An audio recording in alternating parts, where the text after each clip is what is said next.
So you most surely have integrated LLMs in your daily workflow, and particularly in one specific area when it comes to doing some research around some topics of interest, whether for your work or private or personal life.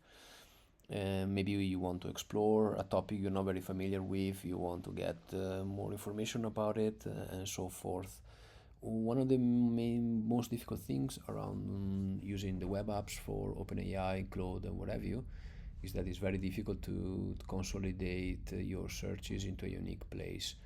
And it's even more complex at times to research past chats to consolidate a little bit of knowledge into a knowledge base if you want to.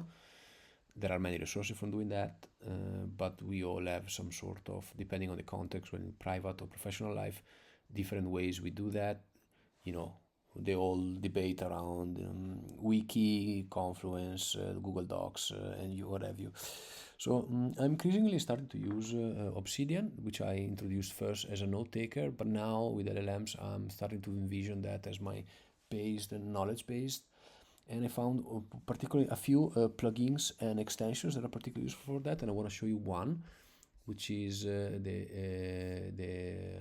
extensions for being able to process, save website and ChatGPT chats for then storing them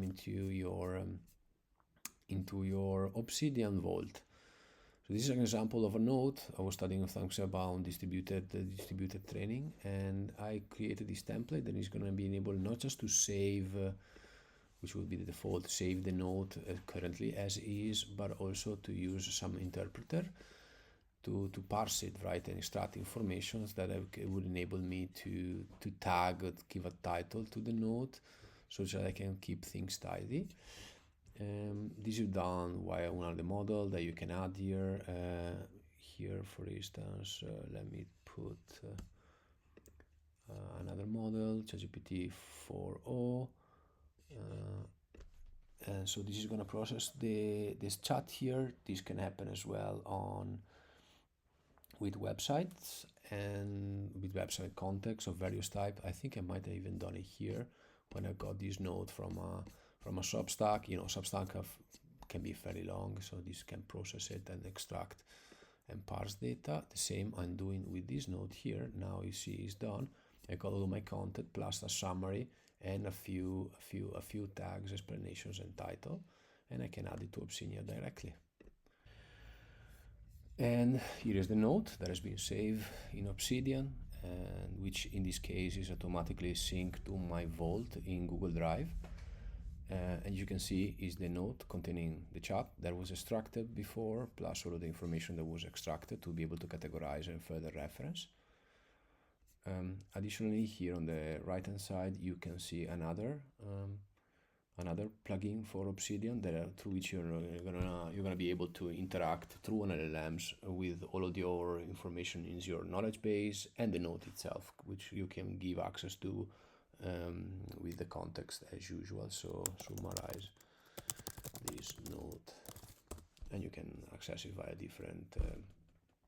different model. Importantly, you can chat as well and create node itself in this way, right? So you can create a node out of this all additional context, maybe if you want further explore other things. Importantly, through the vault, you can, for instance, reference the node contained in the vault, but via one of these connectors. In this specific case, I'm saving to Google Drive, so I can actually give access to Google Drive to further enhance my capability of my search capability. And this is pretty cool, I would say.